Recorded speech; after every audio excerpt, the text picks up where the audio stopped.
Hi, everybody. Got my mic today, hoping you guys can hear me good. Hi, Ed. Give me a thumbs up if you can hear me. Hi. Okay, good. And then I know if you guys can hear me. Hello. Hey, Patty. Coming to you live from the Brennan Law Firm. Good, Brennan Law. Just giving everybody a couple minutes to get logged on. If you guys have a question, go ahead and ask it. I'm going to talk to you briefly today about where you can increase rents and what we have going on within the city and the county regarding LA and what we're seeing in that aspect. Okay, so let's talk really quickly about rent increases in the city of Los Angeles and in the county of Los Angeles. They vary by if the property is subject to RSO. If the property is subject to RSO, then you cannot do rent increases in the city or in the county. Okay, no rent increases if you're under RSO. If you're not under RSO, then you have to look in the county if you have a city with a restrictive moratorium, such as Santa Monica, West Hollywood, Pasadena, Beverly Hills. Unincorporated parts of LA County, no rent increases until the expiration of the state of emergency. Incorporated, again, just watch for cities with restrictive moratoriums over you.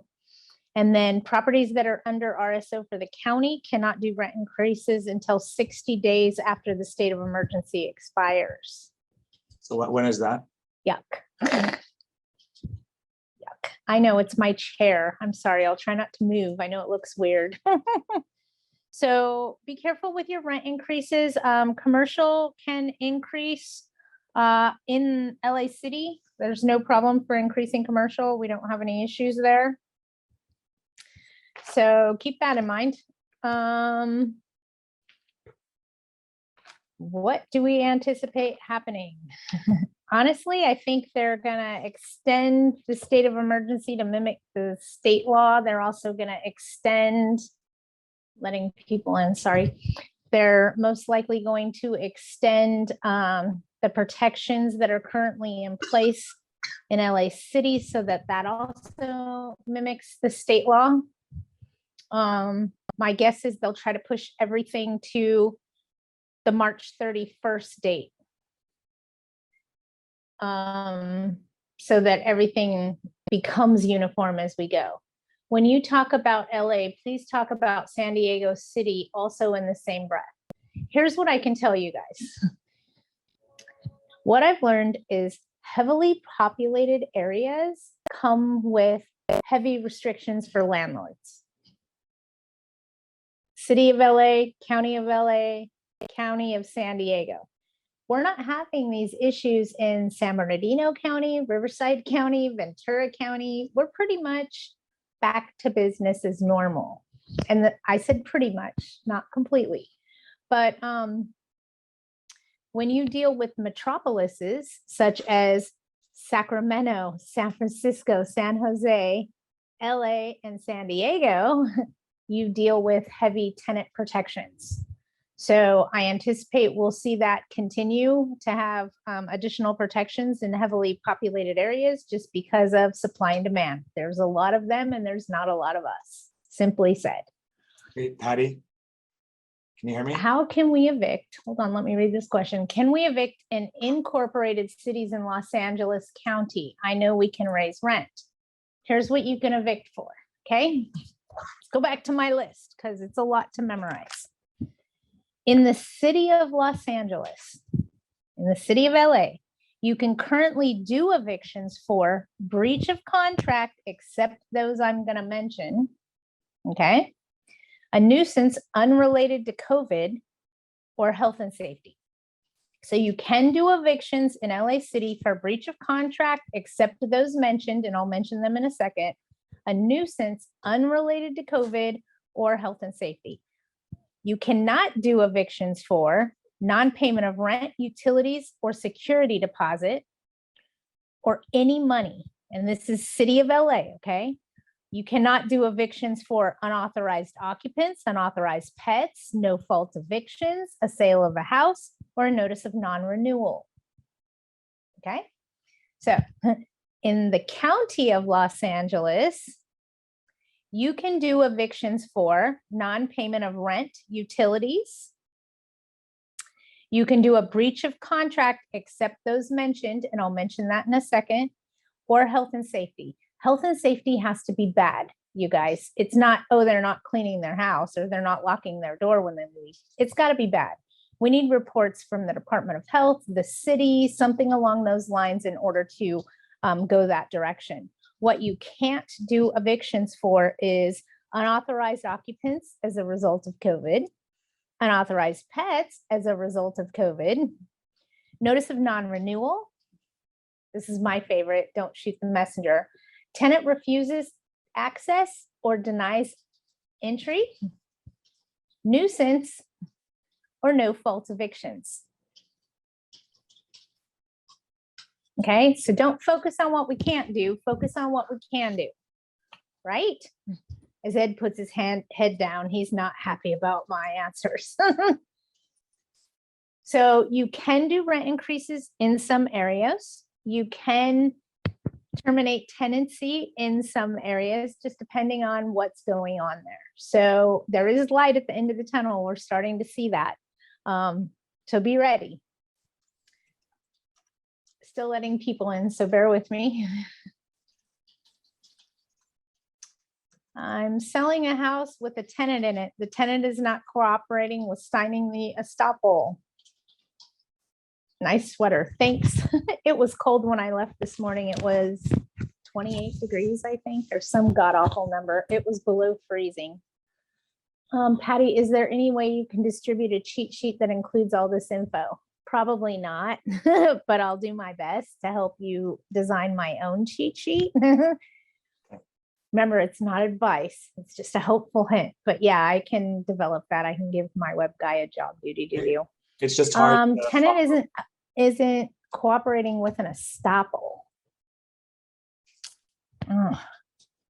Are they requiring it to close escrow? That becomes my question. Because find out if probably or most definitely, because if they're not requiring it to close escrow, yeah, then don't worry about it. If they're requiring it to close escrow, it could be quite challenging. I wish I had a solid answer for you, but I don't. Find out if it's a requirement to close escrow, and we'll go from there. Does anybody have anything that they want to discuss? Any questions that they have? Something that's going on? Feel free to go ahead, Ed. We'll take Ed first. Unmute yourself first. Can you not hear me? Am I muted? You did unmute yourself? Is it I'm just not me muted. that can't hear? Yeah. Probably. Hold on, let me look. I learned how to do this. Just bear with me. I'm not great at it. Oh, there you are, Ed. Huh, Can you hear me now? that's weird, Ed. It says you're not muted, but I can't hear you. Now I'm not muted again. Strangest thing ever. It's like trying to pick up your microphone. It's starting to turn it green. Yeah, I don't know. You might have to type your question, Ed. You're doing it now. I see that. Does anybody else have a question they want to ask while we're waiting for Ed to type? If you do, unmute yourself and we'll try that again. If not, type it into the chat. Any info on, hold on, Anna, I see you. Any info on if you just reached out to Housing is Key money being awarded for the current month? I saw April get on. We're going to ask her those questions. Okay.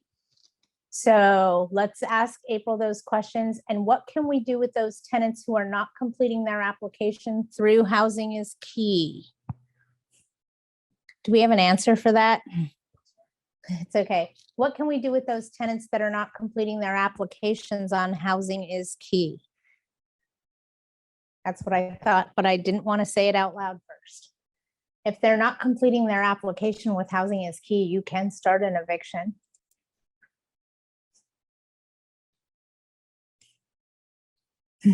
I can't hear you, Ed, but I could see you smiling.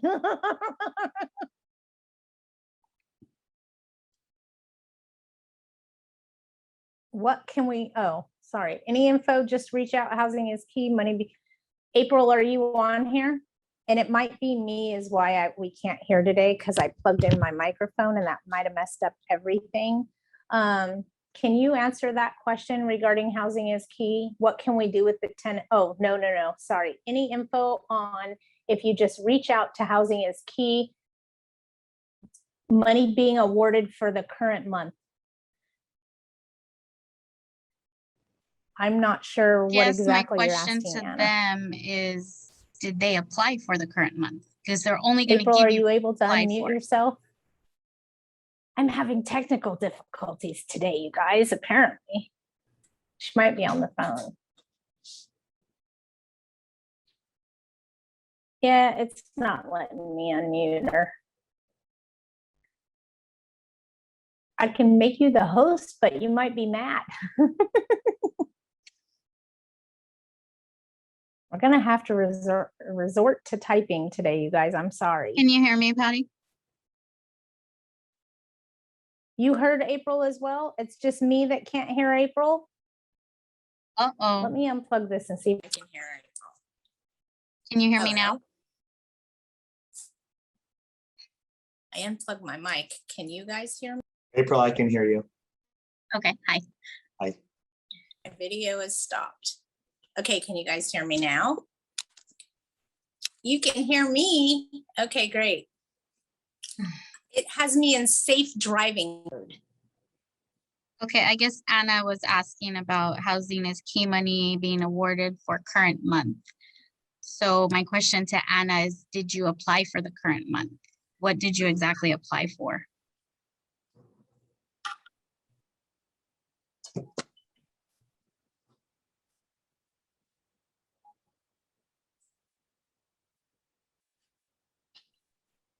Is housing is key in effect for the city of San Diego? The answer to that question is yes, it should reroute you to a program that has money.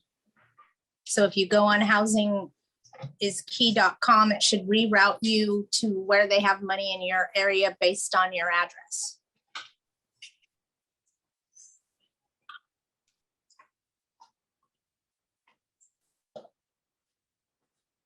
Yes, as landlord application and most of the tenant info.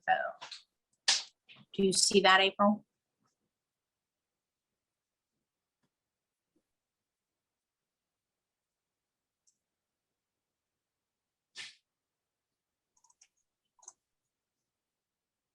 April. I guess when did you apply, Anna? How long has it been? And Jay, housing is key does exist for the city of San Diego, like I said. A day ago, April. Okay, you got a long time before you hear anything. How long? It could be 3 to 6 months, but I know they have to be done with the applications.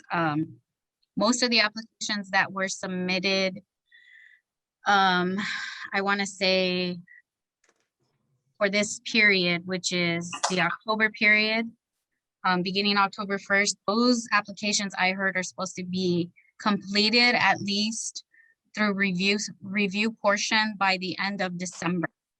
But they're going on vacation, so you guys might not even hear anything until like the 3rd or 4th of January. They're going on vacation. Yeah. That's not allowed. Right? Everybody's complaining now. Vacation? What is that? Because they weren't sending any approvals during Thanksgiving. Ah, if you got one, you got lucky. Okay, that makes sense. Mm.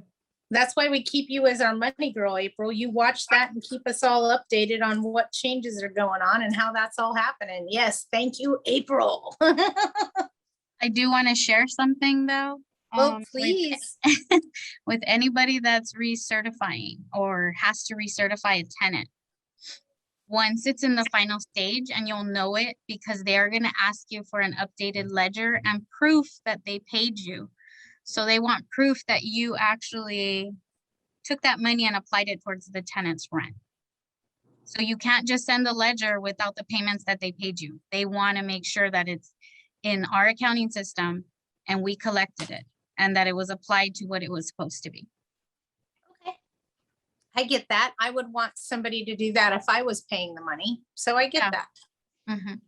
So I'm just letting you know that's like the final stage if they're recertifying. Okay. Payments that bill.com sent for the sent or the tenant.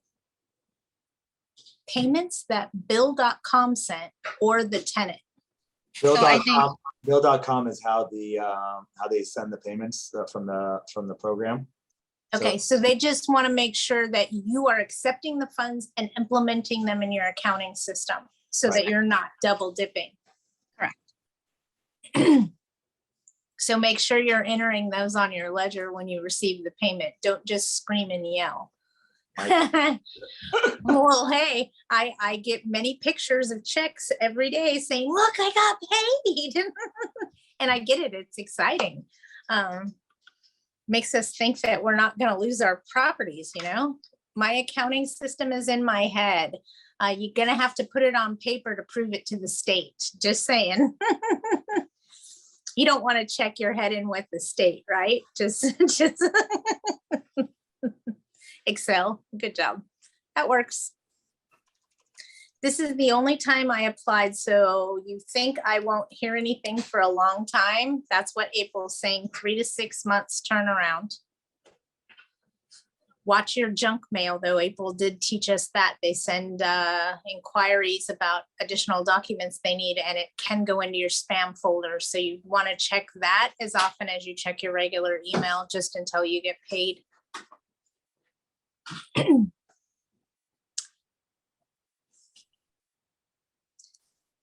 Can I go over some of the dates, why they are important? Okay. March or the end of this year is important because we get to say bye to 2021. Bye-bye. I didn't like this year, just so you know. It wasn't wonderful for me, but in other ways it was wonderful. So I guess it's all in perception. So there is yeah, goodbye 2021. I'm done with you already.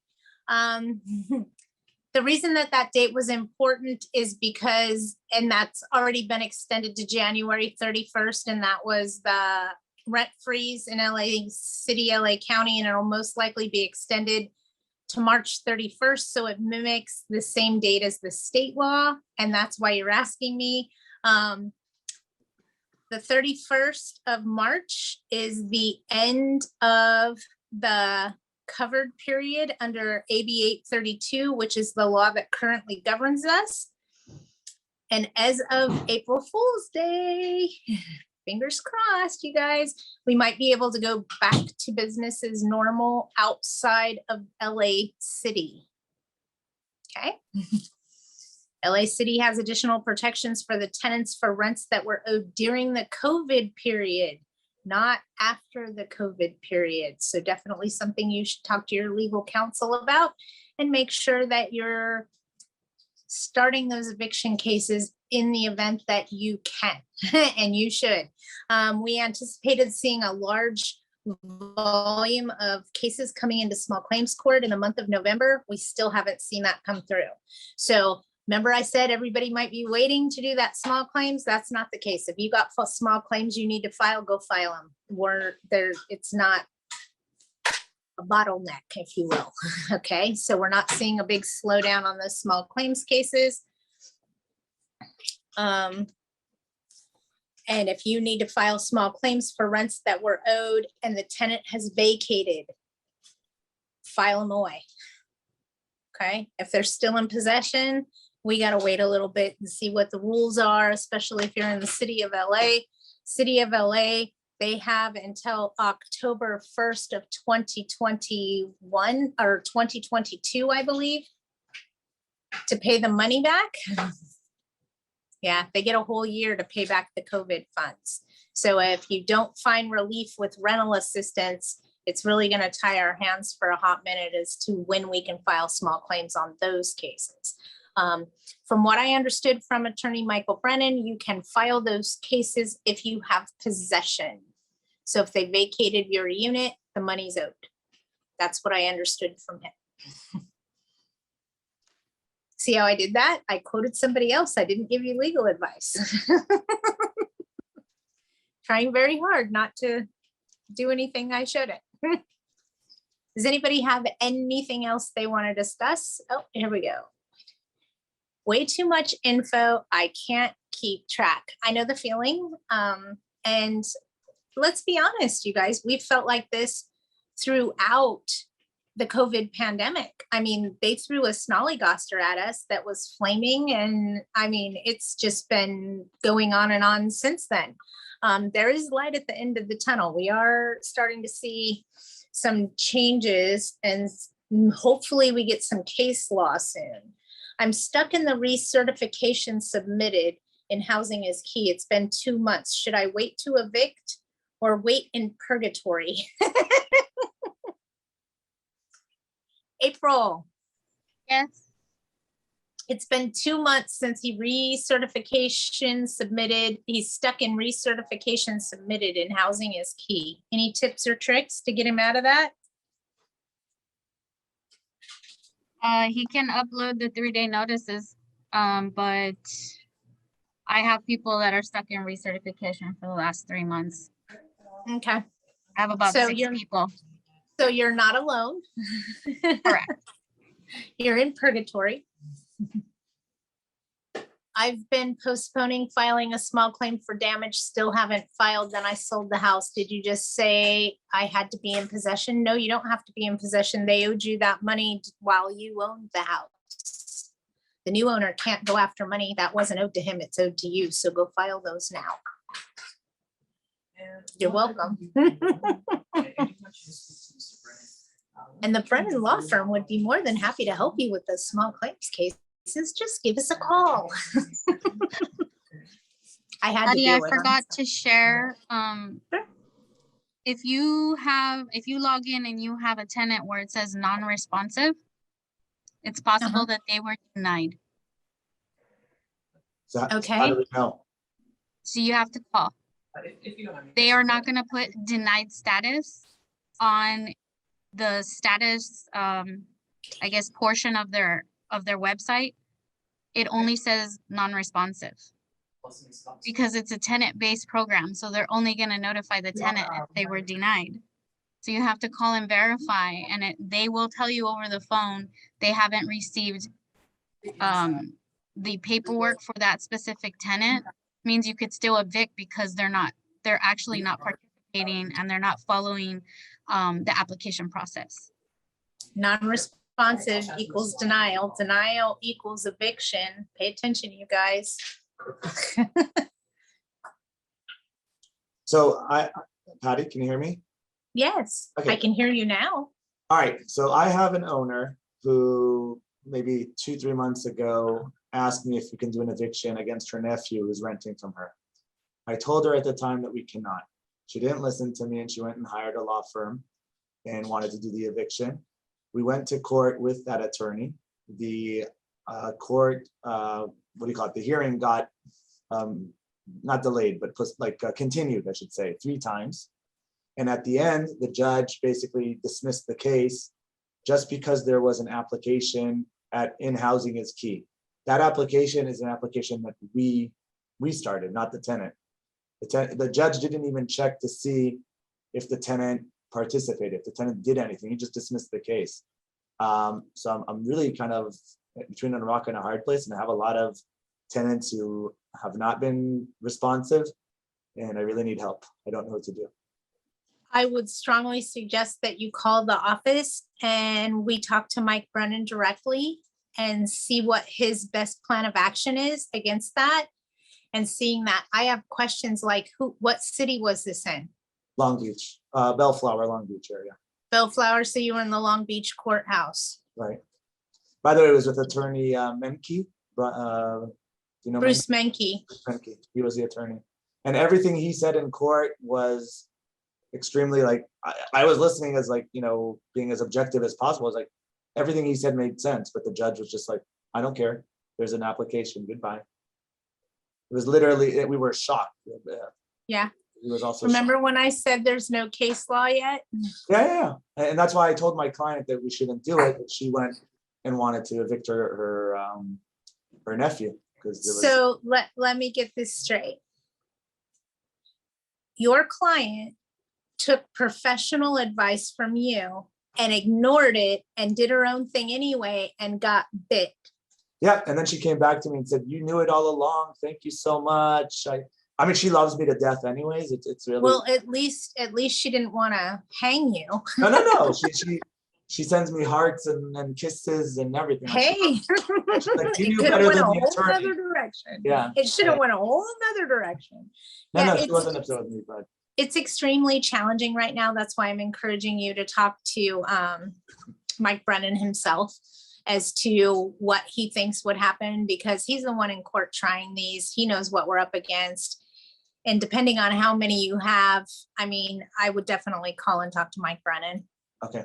And I just don't want to start evictions and then throw good money after bad and get thrown out. None of us do. None of us do. None of us want to throw good money after bad. Right. So I guess it would all depend on how that all plays out. Understood. Okay. But I would talk to him because I don't even, over my pay grade.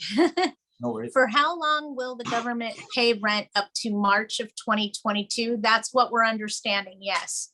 They'll pay up to 18 months if the tenant qualifies, rents through March of 2022. So it's March of 2020 through 2022. They'll pay up to 18 months. Just so you guys all know what the number is, the magic number.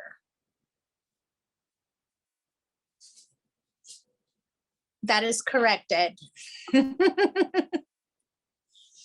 That is absolutely correct. Am I getting the thumbs up? Okay. I didn't think you'd argue. No, I missed that. I didn't know that. So. Hey, it's all good. Okay. All right. Does anybody else have any questions? I know this is kind of a short meeting. We'll probably have a short meeting next week too, with the Christmas holiday upon us. For those of you that can serve a 3-day notice for non-payment of rent, please remember this. Statistically, and Ed's in here so he can vouch for me on this. Statistically, tenants normally don't pay rent in the month of December. They buy Christmas presents for their family instead. And then statistically, they usually catch that up when they get their income tax refund come February or March. Ed is nodding his head. That's spot on 100%. Because that's what statistically happens. Please take note of that. I don't want you running like a chicken with your head cut off to go evict somebody because they didn't pay December's rent when they're just trying to provide Christmas for their kids. I get it. The rent comes first. I'm not arguing that, but I also don't want to see you get caught up in litigation if they're just going to turn around and pay you 2 months later. So definitely something to think about. If they don't pay you January's rent too, then I might jump a little harder and run a little faster and think about getting that eviction filed.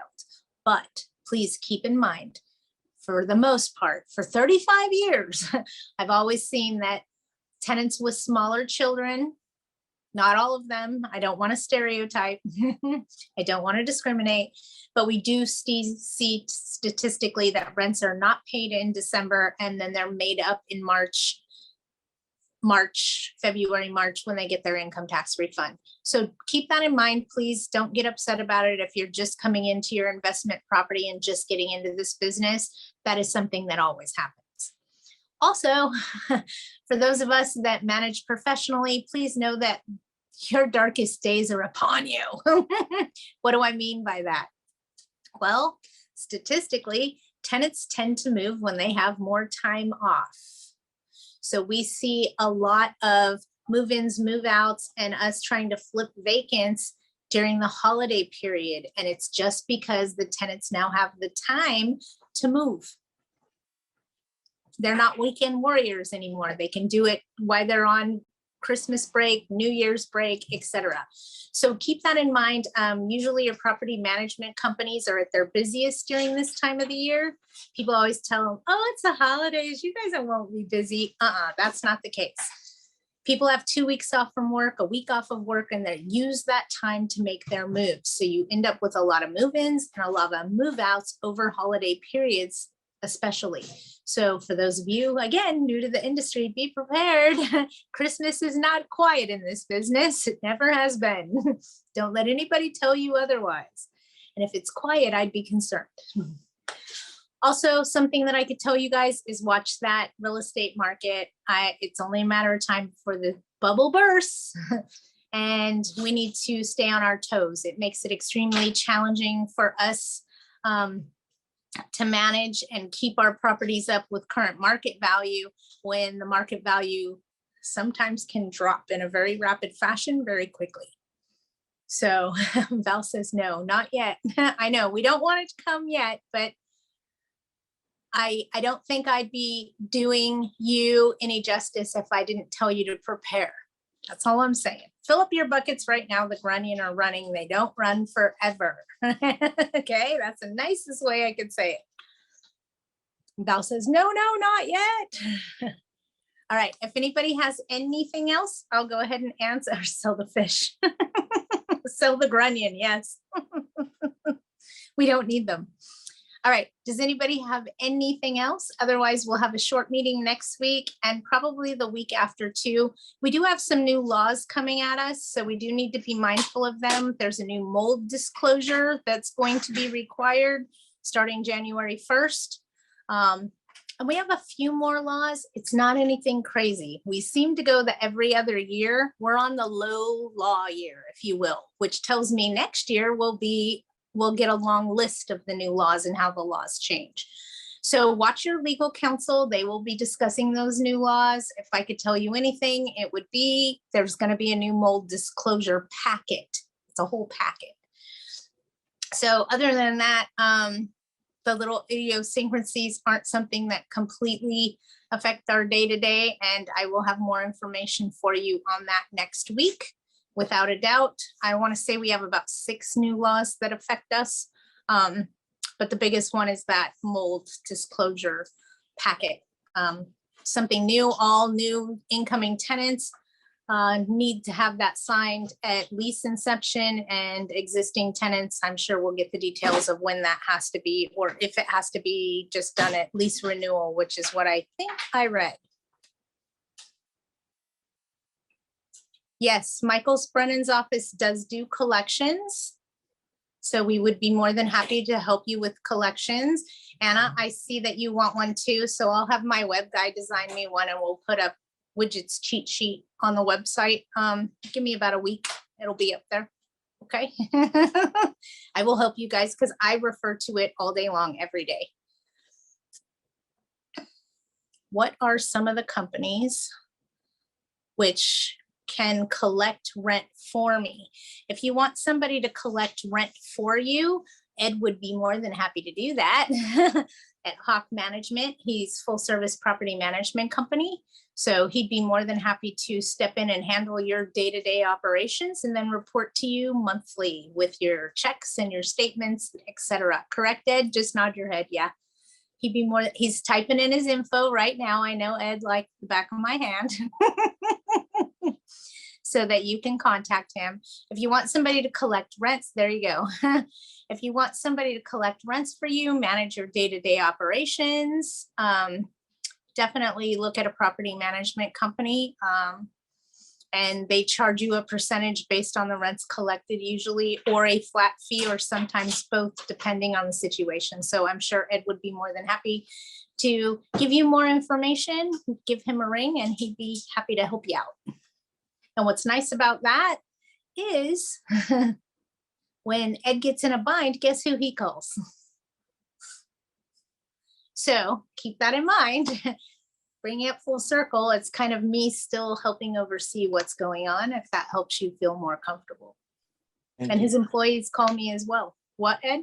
I said, thank you. I'm sorry, my voice is a little. Hey, no problem. That's why I'm here. You guys have questions, call and ask. You need clarification, send me a text message. I mean, that's why I'm here, you guys.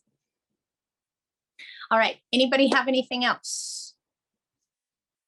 If not, I'm gonna close it so that we all get lunch. Thank you, Ed. Bye, enjoy your lunch. All right, everybody go enjoy your lunch, run, go file those small claims, contact the Brennan Law Firm. We'd be more than happy to do that for you in the event that you need assistance. We're here to help you. Give us a call. Our number, just so you guys know, is 626-294-0500.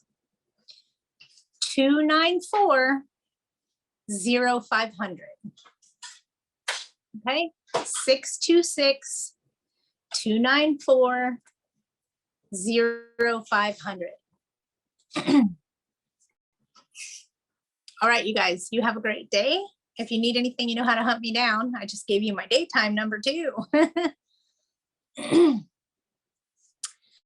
All right, you guys have a great day. Thank you so much and enjoy your weekend. Bye.